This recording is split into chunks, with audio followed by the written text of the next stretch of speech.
ರಾಹುಲ್ ಗಾಂಧಿಯವರನ್ನು ಭೇಟಿ ಮಾಡ್ತೀನಿ ಇಂಥದ್ದೊಂದು ಮಾತನ್ನು ಹೇಳುವ ಮೂಲಕ ಕೆಪಿಸಿಸಿ ಅಧ್ಯಕ್ಷ ಡಿ.ಕೆ. ಶಿವಕುಮಾರ್ ಅವರು ಉಪಮುಖ್ಯಮಂತ್ರಿಗಳು ದೆಹಲಿಯಲ್ಲಿ ನಿಂತ್ಕೊಂಡು ಕೊಟ್ಟಂತಹ ಈ ಹೇಳಿಕೆ ಮಹತ್ವದ ತಿರುವು ಪಡೆದುಕೊಳ್ತಿದೆ.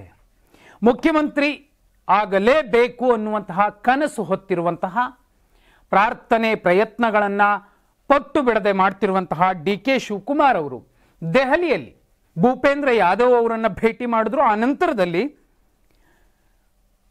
ರಾಹುಲ್ ಗಾಂಧಿ ಅವರನ್ನು ಕೂಡ ಭೇಟಿ ಮಾಡ್ತೀನಿ ಅನ್ನೋ ಮಾತನ್ನ ಸ್ಪಷ್ಟಪಡಿಸಿದ್ದಾರೆ. ಹೈಕಮಾಂಡ್ ಮಟ್ಟದಲ್ಲಿ ಏನಾಗ್ತಿದೆ, ಮುಖ್ಯಮಂತ್ರಿಗಳ ಬದಲಾವಣೆ ಆಗುವಂತಹ ಸಾಧ್ಯತೆ ಇದೆಯಾ ಅನ್ನುವಂತಹ ಚರ್ಚೆಗೆ ಪೂರಕವಾಗಿ ಡಿ.ಕೆ. ಶಿವಕುಮಾರ್ ಅವರ ಹೇಳಿಕೆ ಒಂದು ಸ್ಪಷ್ಟ ಸಂದೇಶವನ್ನು ನೀಡ್ತಾ ಇದೆ. ಮತ್ತೊಂದು ಕಡೆ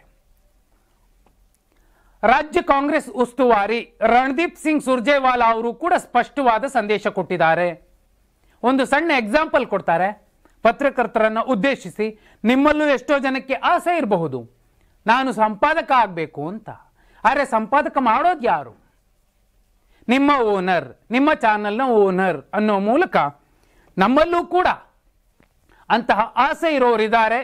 ಆ ಆಸೆಯನ್ನು ಈಡೇರಿಸೋದು ನಮ್ಮ ಹೈಕಮಾಂಡ್ ಅನ್ನೋದನ್ನ ಸೂಚ್ಯವಾಗಿ ಹೇಳಿದ್ದಾರೆ. ಇಲ್ಲಿ ಬಹುಮುಖ್ಯವಾಗಿ ಮತ್ತೊಂದು ಸಂಗತಿಯನ್ನು ಹೇಳಿದ್ದಾರೆ. ಯಾರೆಲ್ಲ ನನ್ನ ಬಳಿ ಬರ್ತಿದ್ದಾರೋ ಅವರಿಗೆ ನಾನು ಸ್ಪಷ್ಟವಾಗಿ ಕೊಟ್ಟಂತಹ ಸಲಹೆ ಒಂದೇ, ಲಿಖಿತ ರೂಪದಲ್ಲಿ ನಿಮ್ಮ ದೂರುಗಳನ್ನು ಕೊಡಿ, ನಿಮ್ಮ ಆಕ್ಷೇಪಗಳನ್ನು ಕೊಡಿ, ನಿಮ್ಮ ವಾದ ಏನಿದೆ ಅದನ್ನು ಮಂಡಿಸಿ ಅನ್ನುವಂತಹ ಮಾತನ್ನು ಹೇಳಿದ್ದೀನಿ ಅನ್ನೋ ಮೂಲಕ ಒಂದು ಸಂದೇಶ ಕೊಟ್ಟಿದ್ದಾರೆ. ಏನಾಗಬಹುದು ನೋಡಿ, ಸುರ್ಜೇವಾಲಾ ಅವರು ಕೂಡ ಸ್ಪಷ್ಟವಾಗಿ ಹೇಳಿದ್ದಾರೆ. ಸಿಎಂ ಬದಲಾವಣೆಯ ಚರ್ಚೆ ನಮ್ಮಲ್ಲಿ ನಡೀತಿದೆ ಅನ್ನೋದನ್ನ ಸೂಚ್ಯವಾಗಿ ಈ ಮೂಲಕ ಹೇಳಿದ್ದಾರೆ.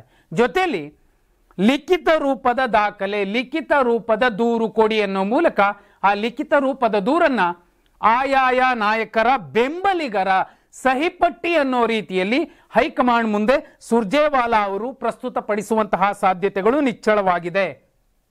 ಇತ್ತ ಡಿ.ಕೆ. ಶಿವಕುಮಾರ್ ಅವರು ಮತ್ತೊಂದು ಮಾತನ್ನು ಹೇಳಿದ್ದಾರೆ.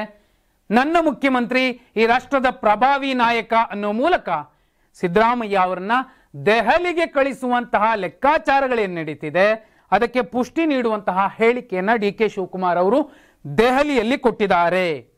ಇದಲ್ಲದೆ 3 ಬಹುಮುಖ್ಯ ಭೇಟಿಗಳಾಗೋದಿದೆ. ಒಂದು, ಇದೇ 10ನೇ ತಾರೀಕು ಸಿದ್ದರಾಮಯ್ಯ, ಡಿ.ಕೆ. ಶಿವಕುಮಾರ್ ಮತ್ತು ಸುರ್ಜೇವಾಲಾ ಅವರ ನಡುವೆ ನಡೆಯುವಂತಹ ಮಹತ್ವದ ಮಾತುಕತೆ ಭೇಟಿ. ಅಲ್ಲಿ ಏನಾಗುತ್ತೆ, ಯಾಕಂದ್ರೆ ಈ ಕಡೆ ಶಾಸಕರು, ಸಚಿವರ ಎಲ್ಲರ ಅಭಿಪ್ರಾಯವನ್ನು ಪಡ್ಕೊಂಡಿರುವಂತಹ ಸುರ್ಜೇವಾಲಾ ಅವರು ಸಿದ್ದರಾಮಯ್ಯ ಮತ್ತು ಶಿವಕುಮಾರ್ ಅವರ ಜೊತೆಯಲ್ಲಿ ಚರ್ಚೆ ಮಾಡೋರಿದ್ದಾರೆ. ಆ ನಂತರದಲ್ಲಿ ಹೈಕಮಾಂಡ್ ಮುಂದೆ ಅದನ್ನು ಇಡ್ತಾರೆ. ಆಮೇಲೆ ಖರ್ಗೆ ಅವರ ಜೊತೆಯಲ್ಲೂ ಕೂಡ ಮಹತ್ವದ ಭೇಟಿ ಆಗುತ್ತೆ, ಮಹತ್ವದ ಚರ್ಚೆ ನಡೆಯುತ್ತೆ. ಫೈನಲಿ ರಾಹುಲ್ ಗಾಂಧಿ ಅವರ ಟೇಬಲ್ಗೂ ಕೂಡ ಈ ಒಂದು ರಿಪೋರ್ಟ್ ಹೋಗುತ್ತೆ. ಡಿ.ಕೆ. ಶಿವಕುಮಾರ್ ಅವರ ಬಣ ಮತ್ತು ಸುರ್ಜೇವಾಲಾ ಅವರು ಜಂಟಿಯಾಗಿ ಒಂದು ಸಂದೇಶವನ್ನು ಕೊಡಬಹುದು, ಒಂದು ಚಿತ್ರಣವನ್ನು ಕೊಡಬಹುದು. 33 ಸದಸ್ಯರ ಸಂಪುಟ ಏನಿದೆ ಸಿದ್ದರಾಮಯ್ಯ ಅವ್ರದ್ದು, ಅದರಲ್ಲಿ ಸುಮಾರು 18 ಸಚಿವರ ಮೂಲಕ ಬದಲಾವಣೆಯ ಪಟ್ಟು ಅಥವಾ ಬದಲಾವಣೆಯ ಒಂದು ಮೆಸೇಜ್ ಅನ್ನ ಹೈಕಮಾಂಡ್ಗೆ ರವಾನಿಸುವಂತಹ ಸಾಧ್ಯತೆ ನಿಚ್ಚಳವಾಗಿದೆ. ಇದಲ್ಲದೆ ಸುಮಾರು 22 ಶಾಸಕರು ಕೂಡ ಜೊತೆಯಲ್ಲಿದ್ದಾರೆ ಅನ್ನೋ ಮೂಲಕ 50+ ನಂಬರ್ ಅನ್ನ ಡಿ.ಕೆ. ಶಿವಕುಮಾರ್ ಅವರ ಪರವಾಗಿ ಹೈಕಮಾಂಡ್ ಮಟ್ಟದಲ್ಲಿ ತೋರಿಸುವಂತಹ ಸಾಧ್ಯತೆ ಇದೆ. ಇದ್ರ ಜೊತೆಯಲ್ಲಿ ಸುಮಾರು 45 ತಟಸ್ಥ ನಾಯಕರೇನಿದ್ದಾರೆ, ಶಾಸಕರಿದ್ದಾರೆ, ಅವರು ಕೂಡ ಫೈನಲಿ ಡಿ.ಕೆ. ಶಿವಕುಮಾರ್ ಅವರ ಜೊತೆಯಲ್ಲಿ ನಿಲ್ಲುವಂತಹ ಸಾಧ್ಯತೆಗಳಿದೆ ಎನ್ನುವಂತಹ ವಾತಾವರಣ ಸೃಷ್ಟಿಸೋದು. ಹೈಕಮಾಂಡ್ ಮಟ್ಟದಲ್ಲಿ ಹೌದು ಮುಖ್ಯಮಂತ್ರಿ ಬದಲಾವಣೆ ಆಗಬೇಕು, ಡಿ.ಕೆ. ಶಿವಕುಮಾರ್ ಅವರಿಗೆ ಕೊಡಬೇಕು ಅನ್ನುವಂಥದ್ದು ಸುರ್ಜೇವಾಲಾ, ಡಿ.ಕೆ. ಶಿವಕುಮಾರ್ ಸೇರಿದಂತೆ ಒಂದಷ್ಟು ನಾಯಕರು ಯಾರೆಲ್ಲ ಮೂಲ ಕಾಂಗ್ರೆಸ್ಸಿಗರಿದ್ದಾರೆ ಅವರು ಅಂಥದ್ದೊಂದು ವಾತಾವರಣ ಸೃಷ್ಟಿಸುವಂತಹ ಸಾಧ್ಯತೆಗಳು ನಿಚ್ಚಳವಾಗಿದೆ. ಸುರ್ಜೇವಾಲಾ, ಸಿದ್ದರಾಮಯ್ಯ, ಡಿ.ಕೆ. ಶಿವಕುಮಾರ್ ಅವರ ಭೇಟಿ, ಆ ನಂತರದಲ್ಲಿ ಸುರ್ಜೇವಾಲಾ ಖರ್ಗೆ ಭೇಟಿ, ಸುರ್ಜೇವಾಲಾ ಖರ್ಗೆ ಮತ್ತು ರಾಹುಲ್ ಗಾಂಧಿ ಅವರ ಭೇಟಿ ಏನಿದೆ, ಮಾತುಕತೆ ಏನಿದೆ, ಕ್ಲೋಸ್ಡ್ ಡೋರ್ ಮೀಟಿಂಗ್ ಏನಿದೆ, ಈ ಎಲ್ಲವೂ ಕೂಡ ಮುಖ್ಯಮಂತ್ರಿ ಬದಲಾವಣೆ ಆಗಬೇಕು ಅನ್ನೋದಾದ್ರೆ ಯಾರು, ಅವರಿಗೆ ಎಷ್ಟು ಶಾಸಕರ ಬೆಂಬಲ ಇದೆ, ಏನಾಗ್ತಿದೆ ರಾಜ್ಯದಲ್ಲಿ, ರಾಜ್ಯ ಕಾಂಗ್ರೆಸ್ ಘಟಕದಲ್ಲಿ ಸಿದ್ದರಾಮಯ್ಯ ಅವರ ಆಡಳಿತ ವೈಖರಿಗೆ ಕನ್ನಡಿ ಹಿಡಿದಿರುವಂತಹ ಪ್ರಯತ್ನದ ಭಾಗವಾಗಿಯೇ ಇವತ್ತು ಸುರ್ಜೇವಾಲಾ ಅವರು ರಾಜ್ಯಕ್ಕೆ ಪದೇ ಪದೇ ಭೇಟಿ ಕೊಡ್ತಿದ್ದಾರೆ, ಪದೇ ಪದೇ ಶಾಸಕರ ಸಚಿವರ ಅಭಿಪ್ರಾಯ ಸಂಗ್ರಹಿಸ್ತಿದ್ದಾರೆ.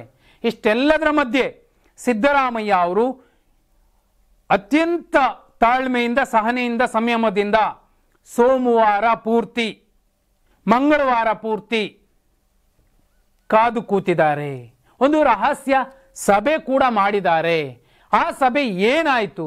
ಆ ಸಭೆ ಯಾಕಂದ್ರೆ ಬುಧವಾರ ಅಥವಾ ಗುರುವಾರ ದೆಹಲಿಯಲ್ಲಿ ಕಾಣಿಸಿಕೊಳ್ಳುವಂತಹ ಸಿದ್ದರಾಮಯ್ಯ ಅವರು ಹೈಕಮಾಂಡ್ ಮುಂದೆ ಕೂಡ ಆ ಪಟ್ಟಿಯನ್ನ ಇಡಬಹುದು. ಸುರ್ಜೇವಾಲಾ, ಡಿ ಕೆ ಶಿವಕುಮಾರ್ ಅವರು ಎಷ್ಟೇ ಏನೇ ಮಾಡಿದ್ರು ಕೂಡ ಫೈನಲಿ ಸಿದ್ದರಾಮಯ್ಯ ಅವರು ಏನು ಕೊಡ್ತಾರೆ ಹೈಕಮಾಂಡ್ಗೆ ಅದು ಮುಖ್ಯ ಆಗತ್ತೆ. ಈ ಎಲ್ಲ ಲೆಕ್ಕಾಚಾರ ನೋಡಿದಾಗ ಡಿ ಕೆ ಶಿವಕುಮಾರ್ ಅವರು ಅವರ ಪ್ರಯತ್ನ ಮತ್ತು ಪ್ರಾರ್ಥನೆ ಎರಡರ ಪ್ರಯತ್ನ ಅಂದ್ರೆ ಪಟ್ಟು ಬಿಟ್ಟಿಲ್ಲ. ನಾನು ಕೂಡ ಮುಖ್ಯಮಂತ್ರಿ ಆಗಬೇಕು ಅನ್ನುವಂತಹ ದಾಳ ಏನು ಉಳಿಸಿದ್ದಾರೆ, ಆ ದಾಳಕ್ಕೆ ತಕ್ಕಂತೆಯೇ ತಮ್ಮ ಗೇಮ್ ಅನ್ನ ಆಡ್ತಿದ್ದಾರೆ, ಅವರ ಆಟವನ್ನ ಚಾಲೂ ಮಾಡ್ತಿದ್ದಾರೆ. ಹಾಗಿದ್ರೆ ಡಿ ಕೆ ಶಿವಕುಮಾರ್ ಅವರು ದೆಹಲಿಯಲ್ಲಿ ಕೊಟ್ಟಂತಹ ಹೇಳಿಕೆಯ ಪ್ರಕಾರವೇ ಮುಖ್ಯಮಂತ್ರಿ ಬದಲಾವಣೆ ಆಗುತ್ತಾ? ಸಿದ್ದರಾಮಯ್ಯ ಅವರ ಜಾಗಕ್ಕೆ ಡಿ ಕೆ ಶಿವಕುಮಾರ್ ಅವರು ಬಂದು ಕೂರ್ತಾರ? ಸಿದ್ದರಾಮಯ್ಯ ಅವರ ಬಣ ಇದೆಲ್ಲಕ್ಕೂ ಕೂಡ ಈಸಿ ಆಗೋ ರೀತಿಯಲ್ಲಿ ಸುಮ್ಮನೆ ತಟಸ್ಥವಾಗಿ ಇರ್ತಾರ? ಕಮೆಂಟ್ ಮಾಡಿ.